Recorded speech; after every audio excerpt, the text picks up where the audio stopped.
El 27 de noviembre de este año, España notificó su primer caso de peste porcina africana desde 1994. Hoy vamos a ver 3 de las peores pestes animales de toda la historia. Os aviso, las últimas imágenes que vamos a ver van a ser terribles.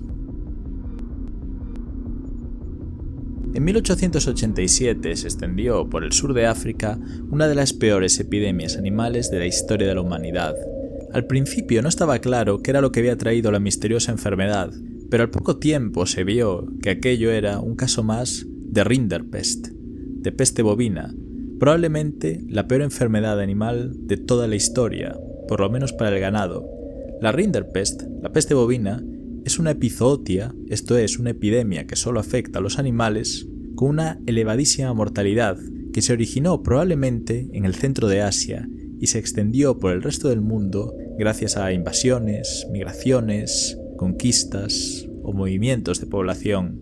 Se trata de una enfermedad terrible para el ganado que causa secreciones nasales, vómitos, diarreas, una deshidratación terrible y origina la muerte del ganado en más del 90% de los casos. Cuando llegó a África, lo hizo probablemente a través de la invasión italiana de Abisinia, que había ocurrido unos años antes, o quizá lo hizo a través de algún contacto comercial con alguno de los otros continentes donde esta enfermedad era endémica. En Europa, durante muchas décadas, había causado estragos y había obligado a sacrificios masivos o a cuarentenas masivas de animales. Aún así, con el paso de los siglos, la población europea fue logrando controlar la infección. En África no pasó nada parecido.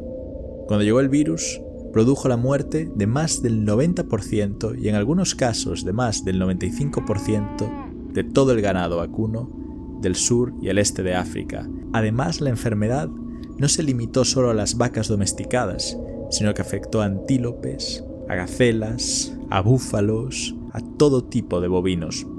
En poco tiempo destruyó la economía de las tribus locales, que llamaban a esta enfermedad Sadoka. Tuvieron que emigrar o tuvieron que buscar otro modo de vida. Hubo grandes hambrunas que provocaron miles de muertos en todo el sur del continente. Cuando llegaron los europeos, zonas enteras estaban despobladas porque su población en muchos casos había muerto de hambre. La peste arrasó la zona durante prácticamente una década y dejó muy pocos animales vivos. No sería hasta años después, cuando se encontró una vacuna y una cura para la enfermedad, que el ganado vacuno regresaría a esta región del sur de África. Y no sería hasta el 2011 que finalmente la enfermedad, mediante una campaña de vacuna masiva, sería erradicada y eliminada de la naturaleza. Sin embargo, no hay que olvidar que aún quedan cepas del virus en varios laboratorios del mundo y pudiendo ser usadas en un futuro como arma biológica. La peste porcina africana es una enfermedad vírica hemorrágica producida por un virus de la familia Asfivirus. Es muy contagiosa y afecta sobre todo a los jabalíes y a los cerdos domésticos. No se debe confundir con la peste porcina común, la clásica, que se originó en Estados Unidos a mediados del siglo XIX. La peste porcina africana no está claro cuándo ni dónde surgió, pero hay informes que dicen que fue detectada por primera vez en Kenia en 1909. Fue descrita por primera vez en 1921 en Montgomery, Estados Unidos, y llegó a Europa en 1957 a través de Portugal, causando una importante epidemia en todo el continente. La peste porcina, en principio, no afecta a humanos, ya que es una epizootia, también como la peste bovina, aunque siempre existe el riesgo de algún tipo de mutación. Para los jabalíes y cerdos domésticos, de todas maneras, los efectos son devastadores. Se trata de una enfermedad con una mortalidad cercana al 100% y además lo hacen de una manera bastante terrible. La fiebre es muy alta, 40 o 42 grados, pierden el apetito, sufren vómitos, diarrea, sangrados, hemorragias internas terribles que se reflejan como manchas moradas en la piel, una grave dificultad respiratoria y una muerte rápida en apenas 2 o 7 días. La transmisión es muy fácil, contacto directo entre animales, a través de restos de comida, de carne infectada o a través de garrapatas blandas que infectan a los animales, esto último muy típico en África. Es además un virus muy resistente que sobrevive meses en cadáveres y en carne infectada, soporta temperaturas muy bajas y puede persistir en embutidos, jamones y productos cárnicos mal procesados, por lo que es muy difícil de erradicar. Además, no existe ninguna vacuna. Desde hacía 30 años que no había un caso en España, pero el más grave de los últimos años ocurrió en China.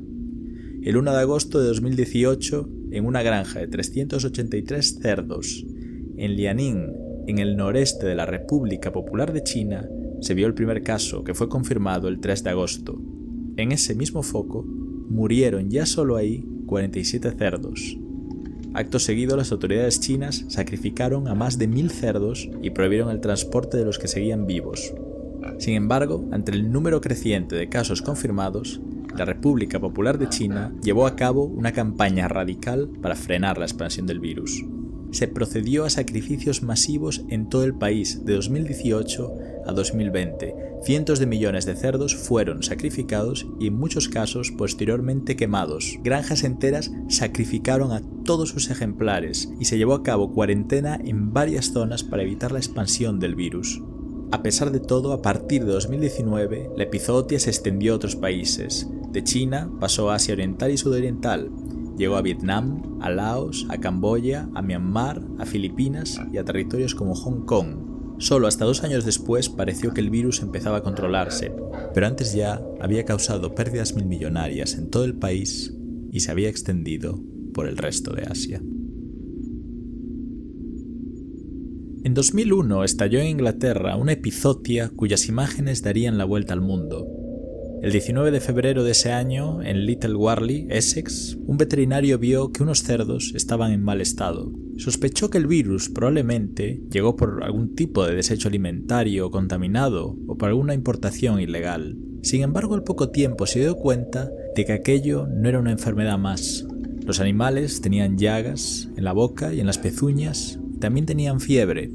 Años después, como diría Peter Frost Pennington, uno de los primeros veterinarios que examinó a los animales, cuando se acercó a una vaca a examinar a ver qué síntomas tenía, vio que tenía la boca llena de llagas. Cuando acercó la mano a coger la lengua de la vaca, a ver en qué estado se encontraba, notó cómo la lengua se desprendía del resto del cuerpo. Fue en ese momento que se dieron cuenta de que tenían algo muy grave entre manos, y así era, porque entendieron que estaban lidiando con el primer brote de fiebre aftosa en Inglaterra en más de 30 años.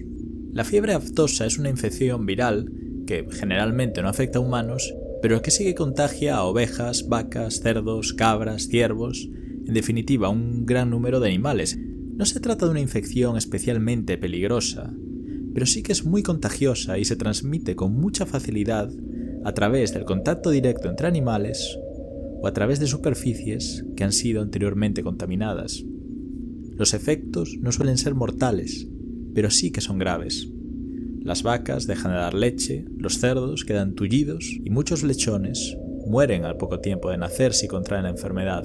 La enfermedad ataca la boca llenándola de llagas y ataca las pezuñas, también llenándola de aftas, lo cual hace que los animales se debiliten y tengan mucha fiebre, lo que hace que dejen de ser productivos.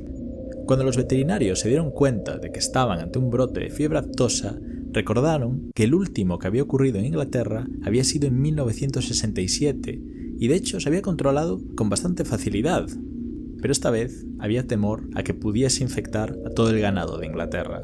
Sus temores se confirmaron, porque el 23 de febrero hubo un nuevo caso en Haddon-on-the-Wall, en Northumberland, y al poco tiempo, el 24 de febrero, ya se registraron nuevos casos en varias partes distintas del país. Fue en ese momento en que se dieron cuenta de que estaban ante una emergencia médica. Desde los años 80 Inglaterra ya había creado protocolos para evitar la expansión de una epizootia así, y la medida más eficaz fue la destrucción preventiva de todo el ganado que pudiese estar infectado. Phil Heard, un granjero de Devon, muchos años después le diría a la BBC en un documental, con la voz aún entrecortada por la emoción, cómo se había llevado a cabo las medidas contra la epidemia. Habló de cómo tuvieron que matar a todos los animales de su granja. Los juntaron, los tirotearon y después procedieron a incinerarlos. Lo hicieron con muchos animales que habían cuidado durante años, que habían alimentado, que habían vigilado. Algunos les tenían cariño, eran prácticamente sus mascotas, pero ninguno se salvó. Se llevó a cabo un sacrificio masivo en todo el país, lo que se llamó culling. Los animales fueron juntados y exterminados. Se crearon hogueras gigantescas que ardieron durante días y que salieron en televisiones y periódicos. En muchas partes del país se vivieron escenas apocalípticas. Los periódicos dijeron que había zonas que eran el infierno sobre la tierra. Piras colosales ardiendo con miles de cadáveres de animales, un olor terrible en el aire, granjas enteras vaciadas y devastadas por los sacrificios. La situación fue tan grave que se pospuso las elecciones generales del Reino Unido durante un mes. Se cancelaron muchos eventos recreativos y eventos deportivos, como la carrera de motos de la isla de Man. Se desinfectaron a todas las personas que entraron en contacto con los animales. Había el temor a que la enfermedad pudiese pasar al ser humano. Y en Irlanda, cuando llegó un solo caso, se procedió a sacrificios masivos para evitar que fuese a más. Se cerraron granjas, se cortó el transporte, zonas rurales enteras entraron en cuarentena, se controló el movimiento de personas y no se vacunó a los animales porque se sabía que era más eficaz directamente eliminar a todos los que pudiesen tener la enfermedad. El resultado es que en apenas 2 meses, en abril, la enfermedad ya parecía estar bajo control. Sin embargo, las autoridades no bajaron la guardia. Hasta el verano se siguieron haciendo sacrificios masivos y se calcula que cada semana de aquellos meses se exterminaron entre 80.000 y 93.000 animales para evitar que la infección fuese más. Había temor en otros países de Europa a que la infección llegase y hubo focos muy pequeños en algunos países. Además del de Irlanda, hubo en Francia y en Países Bajos. Y en España también se sospechó, pero los sacrificios masivos cortaron de raíz la infección. Por suerte, ningún ser humano se infectó. Así, a medida que pasaron los meses, la infección fue a menos. El último caso fue registrado en la granja de Weevil Head, en Cumbria, el 30 de septiembre. Finalmente, el 1 de enero de 2002, se produjo el último sacrificio de animales, cuando 2.000 ovejas fueron sacrificadas e incineradas en Bellingham, Northumberland. El 14 de enero se anunció el final del brote.